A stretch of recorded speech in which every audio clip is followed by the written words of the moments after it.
ஞானானந்தமயம் தேவம் நிர்மலஸ்படிகாகிருதிம் ஆதாரம் சர்வ வித்யானாம் ஹயக்ரீவம் பாஸ்மகே. நேயர்கள் அனைவருக்கும் அஸ்ட்ரோகேஎஸ் ஐயங்காரின் பணிவான நமஸ்காரங்கள். குரு பெயர்ச்சி 11/5/2025 முதல் 26/5/2026 வரலாம்.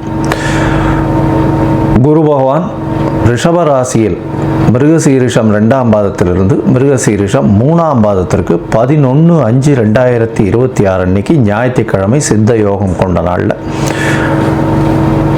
சுவாதி நட்சத்திரம் இருக்கக்கூடிய சந்திரன் சுவாதி நட்சத்திரத்தில் இருக்கிற அன்னைக்கு மிருகசீரிஷம் 2லிருந்து மிருகசீரிஷம் 3ஆம் பாதத்திற்கு, அதாவது ரிஷபராசியிலிருந்து மிதுன ராசிக்கு பெயர்ச்சியாளர். சரி, குரு பகவான் அப்படின்னு சொல்லும் பொழுது பார்த்தேனால் குரு பார்க்க கோடி நன்மை அப்படின்னு சொல்லக்கூடியது. இயற்கை சுவர்களிலே முதன்மை சுவர்னு சொல்லக்கூடியவர் குரு. 100% அவர் இருந்த இடத்தையும் சரி பார்த்த இடத்தையும் சரி எப்பொழுதுமே பலப்படுத்தக்கூடியவர். பொதுவாகவே சில கிரகங்கள் பார்த்தா அந்த இடம் கெட்டு போகும்னு சொல்லுவார். ஆனால் இவர் பார்த்தா அந்த கிரகங்கள் சுபப்படும். அதனால் அதீத சுபர்னு சொல்லக்கூடியவர். அதனால் பார்த்தேனால் குரு பார்க்க கோடி நன்மை அப்படின்னு சொல்லக்கூடியது. குரு அப்படின்னு சொல்லக்கூடியவரை பொன்னன் அப்படின்னு சொல்லுவாள். அதை தவிர ப்ரஹஸ்பதி அப்படின்னு சொல்லுவாள். அதனால் குரு அப்படின்னு சொல்லும் பொழுது எல்லாவற்றையும் அவருடைய அருளால் மட்டுமே எல்லா விஷயங்களும் போகக்கூடியது. குருவுக்கும் புதனுக்கும் பெரிய வித்தியாசம் என்னன்னா, புதன் அறிவு காரகன், அறிவு சம்பந்தப்பட்ட கணிதம் சம்பந்தப்பட்ட விஷயங்களை பண்ணக்கூடிய விஷயங்கள் புதன் மூலியமாக வரும்.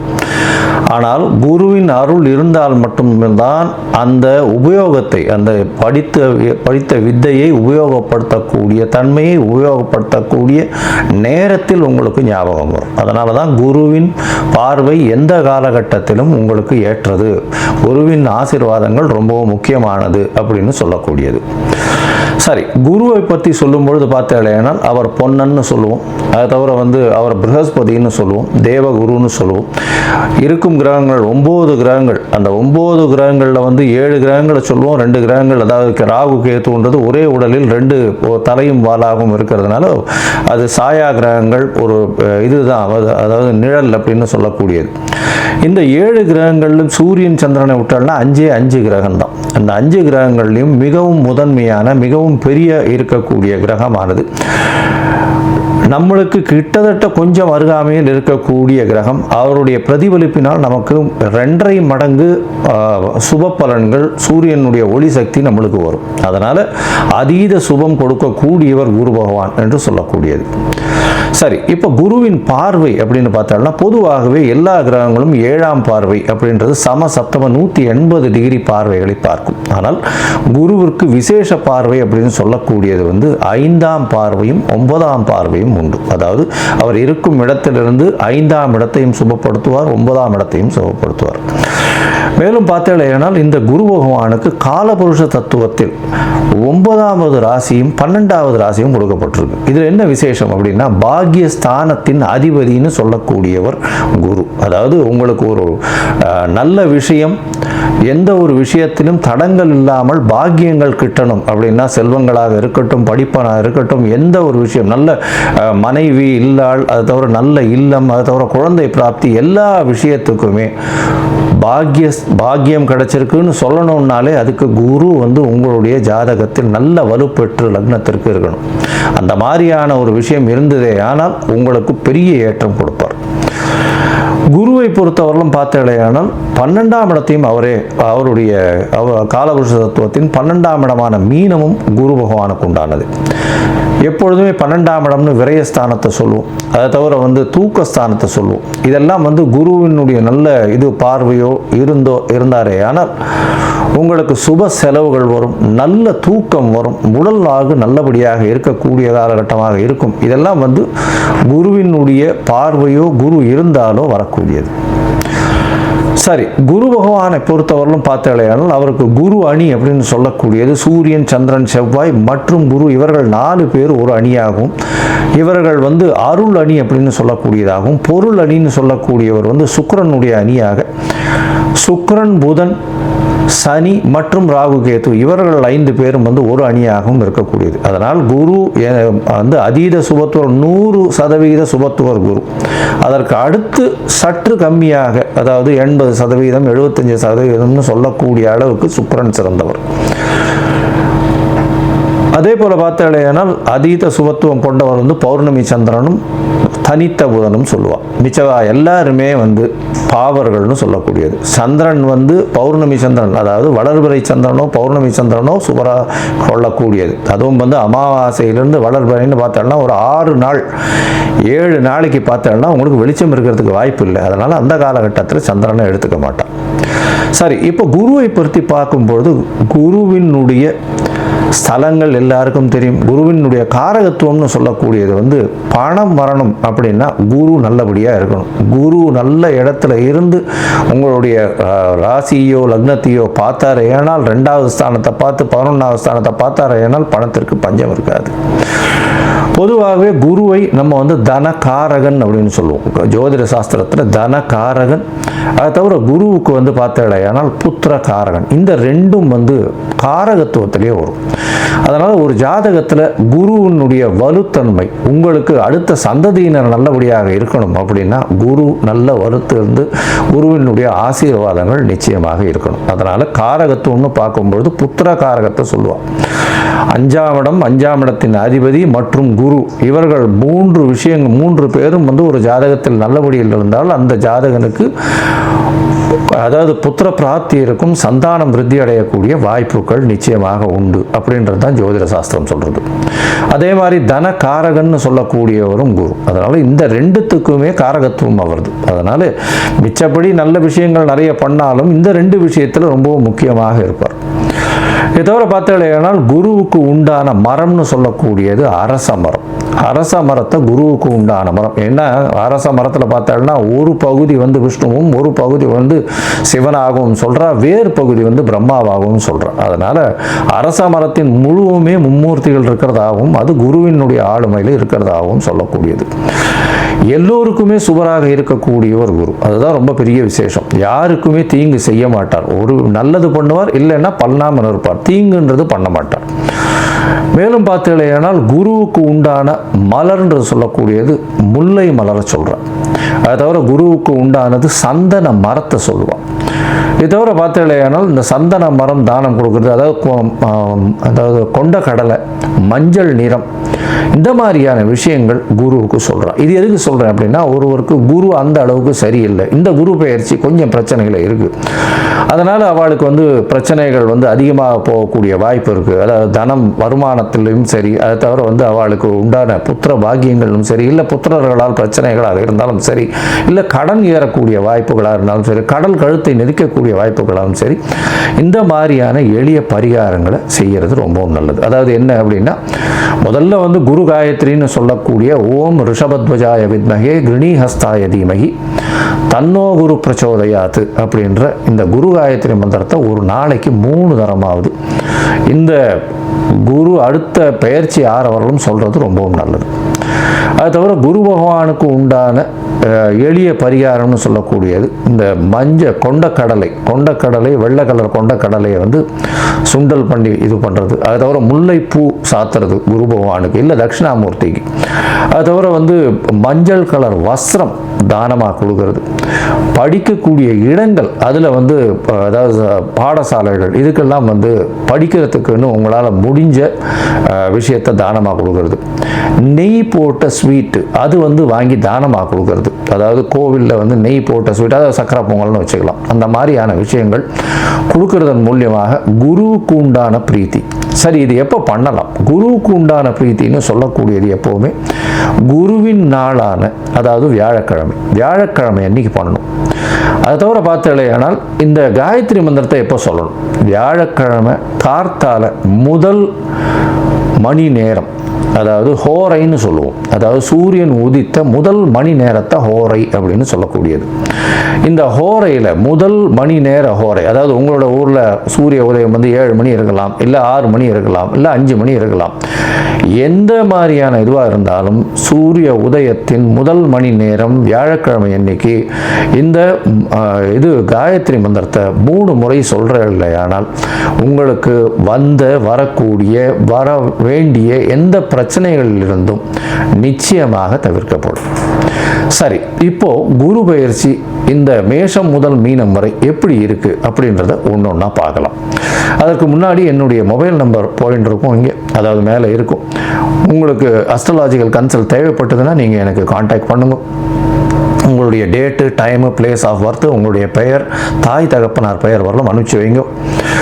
நான் உங்களுடைய ஜாதகத்தை போட்டு சந்தி இருக்கான்னு பார்க்குறேன். சந்தின்றது பார்த்தாலேயானால் மிருகசீரிஷம் 2ஆம் பாதம் நினச்சின்னு இருப்பா, 3ஆம் பாதத்தில் இருக்கும், ராசியே மாறிடும். இது நட்சத்திர சந்தி, நட்சத்திர பாத சந்தின்னு சொல்லுவோம். அதே மாதிரி லக்னத்தையும் பார்த்தாலும் அதே மாதிரி லக்னத்தில் பார்த்தாலேயானால் விசாக நட்சத்திரம் நினச்சின்னு இருப்பா, விசாக நட்சத்திரம் துலா ராசி நினச்சின்னு இருப்பா, விசாக நட்சத்திரம் விருச்சிக ராசியில் இருப்பா. அதனால் சந்தி முதல்ல பார்க்கணும். அதே மாதிரி நட்சத்திரங்கள் எந்த நட்சத்திர பாதத்தில் நிற்கிறா அப்படின்றத முதல்ல தெரிஞ்சுட்டு உங்களுக்கு நடக்கக்கூடிய தசாபுக்தி, அந்தரம், சூக்ஷ்மம் இதெல்லாம் எப்படி இருக்குன்றதையும் பார்த்துட்டு இப்போ நடக்கக்கூடிய மாறுதல்கள் என்ன ஒரு மாற்றத்தை ஏற்படுத்த போகிறதுன்றதையும் பார்த்து உங்களுக்கு உண்டான பலன்களை நான் சொல்கிறேன். அதற்கு உண்டான கட்டணத்தையும் போடுறேன். அதை அனுப்புங்க. அனுப்பிச்சதுக்கப்புறம் உங்களுக்கு அப்பாயின்மெண்ட் தரேன்.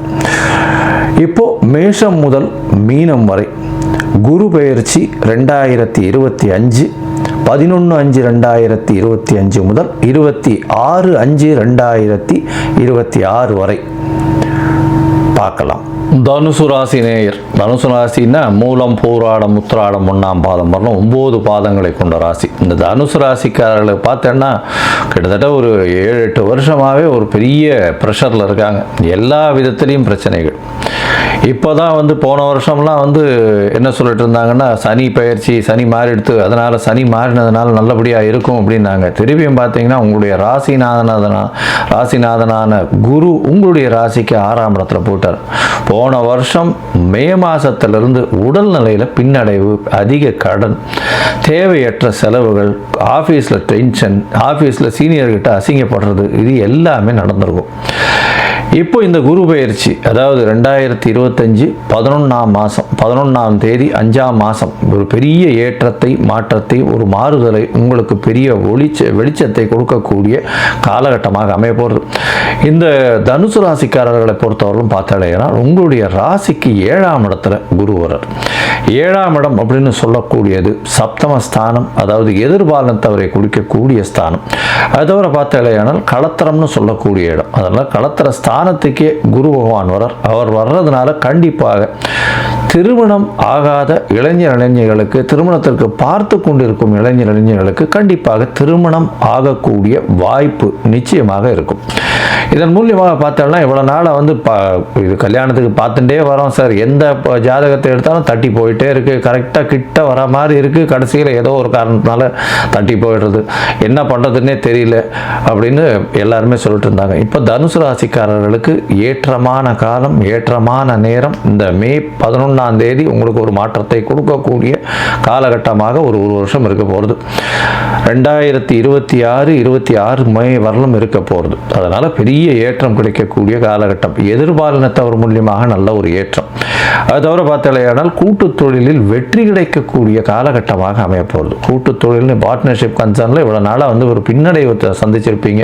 பெரிய என்ன சொல்கிறது, கடன் கொஞ்சம் அதிகமாக இருந்திருக்கும், புதுசாக கடன் வாங்கியிருப்பீங்க. இதெல்லாம் பார்ட்னர்ஷிப் இதில் வரும்பொழுது நிச்சயமாக மாற்றத்தை ஏற்படுத்தி உங்களுக்கு ஒரு பெரிய ஏற்றத்தை கிடைக்கக்கூடிய காலகட்டமாக அமைய போகிறது.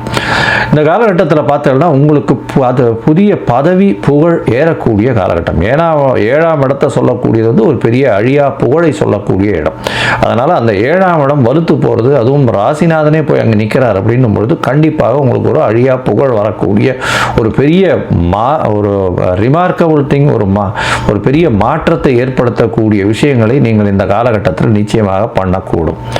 சரி, உங்களுடைய ராசிக்கு 7ஆம் இடத்துல இருக்கக்கூடிய குரு பகவான் ராசிக்கு 11ஆம் இடத்தை பார்க்குறார், உங்களுடைய ராசியை பார்க்குறார், உங்களுடைய ராசிக்கு 3ஆம் இடத்தை பார்க்குறார். இதன் மூலியமாக என்ன சார் வரப்போகுது அப்படின்னா, ராசிக்கு 3ஆம் இடத்தை அதாவது 11ஆம் இடத்தை முதல்ல 5ஆம் பார்வையில் பார்க்குறார். 5ஆம் பார்வையில் குரு பார்க்கறதுனால 11ஆம் இடம்னு சொல்லக்கூடியது லாபஸ்தானம். சொந்த தொழில் பண்ணுறவாளுக்கு மூலியமாக திடீர் லாபங்கள் ஏற்படக்கூடிய வாய்ப்புகள். திடீர் லாபம்னா ஒரு நாளில் மறையிறது கிடையாது.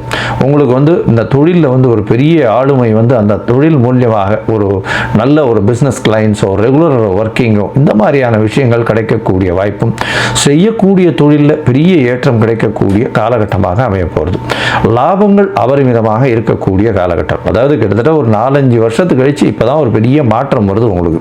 இந்த காலகட்டம், இந்த வருஷம் வந்து ஒரு பெரிய ஜாக்பாட் வருஷமாகவே இருக்க போகுது. மூத்த சகோதர சகோதரிகள் மூலியமாக நல்ல ஒரு ஆதாயம் கிடைக்கக்கூடிய காலகட்டம். இரண்டாவது திருமணத்திற்கு பார்த்து கொண்டிருப்பவர்களுக்கு கண்டிப்பாக இரண்டாவது திருமணம் கைகூடும். இரண்டாவது திருமணம்னா ஆணோ பெண்ணோ தனிப்பட்டு இருக்கக்கூடிய காலகட்டமாக இருந்ததேயானால் அவர்களுக்கு நிச்சயமாக இந்த காலகட்டத்தில் திருமணம் ஆகக்கூடிய வாய்ப்புகள் நிச்சயமாக உண்டு. உங்களுடைய ராசியை பார்க்குறோம் அப்படின்னா என்ன அப்படின்னா, உடல் நலத்தில் நல்ல ஒரு ஏற்றம். இவ்வளோ நாளாக பார்த்தீங்கன்னா லாஸ்ட் 1 இயராக வந்து உங்களுக்கு உடல் நலத்தில் பின்னாடி இருந்துகிட்டே இருந்திருக்கும். இப்போ உடல் நலத்தில் நல்ல ஒரு ஏற்றம் இருக்கக்கூடிய காலகட்டம். அதை தவிர உங்களுடைய எண்ணங்கள் எல்லாமே சீராகக்கூடிய வாய்ப்பு. தீர்க்கமான சிந்தனைகள், லாங் டேர்ம் விஷனரிஸ்லாம் இருக்கும். லாங் டேர்ம் விஷன்ஸ் போடுவீங்க. அது வந்து உங்களுக்கு பெரிய ஏற்றத்தை கொடுக்கக்கூடிய காலகட்டமாக இருக்கும். இதன் மூலியமாக பார்த்தாலேயானால் உங்களுடைய சொல்லும் செய்கையும் நல்ல ஒரு ஏற்றத்தில் இருக்கக்கூடிய வாய்ப்புகள் உண்டு.